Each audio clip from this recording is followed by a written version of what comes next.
Welcome to Brute Force Breakdown, the podcast where we dive into the world of cybersecurity threats and how to defend against them. I'm Geek, and today we're talking about one of the oldest tricks in a hacker's book, the brute force attack. Segment 1: What is a brute force attack? Imagine trying to unlock a door by testing every possible key. A brute force attack is exactly that, but in the digital world, hackers try every password combination until they find the right one. Brute force attacks are simple but effective, especially when passwords are weak. They rely on automation. Tools like Hydra or John the Ripper try thousands, even millions of combinations quickly. The success of a brute force attack depends on how strong or weak the password is.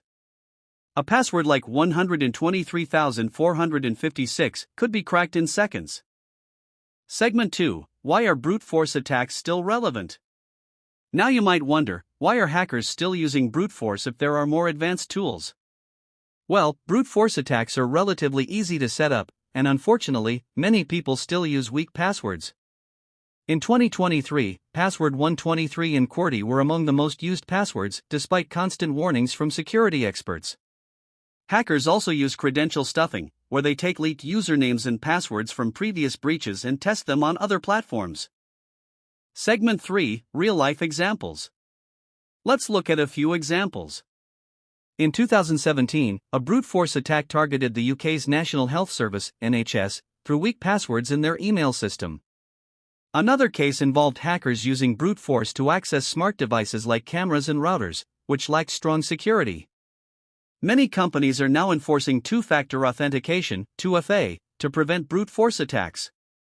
It's become a key line of defense since it requires both a password and a code sent to your phone. Segment 4: How to defend yourself. So how can you protect yourself from these attacks? First, always use strong passwords, a mix of letters, numbers, and symbols. Tools like password managers can help you keep track of complex passwords. Enable two-factor authentication, 2FA, wherever possible. Limit login attempts. Many sites now lock users out after too many failed attempts. Use CAPTCHA to block bots from automating attacks. To wrap it up, brute force attacks might seem old school, but they're still one of the most common methods hackers use. The best defense is to stay proactive, use strong, unique passwords, and always enable 2FA. Thanks for tuning in to Brute Force Breakdown. Don't forget to subscribe and share this video if you found it useful.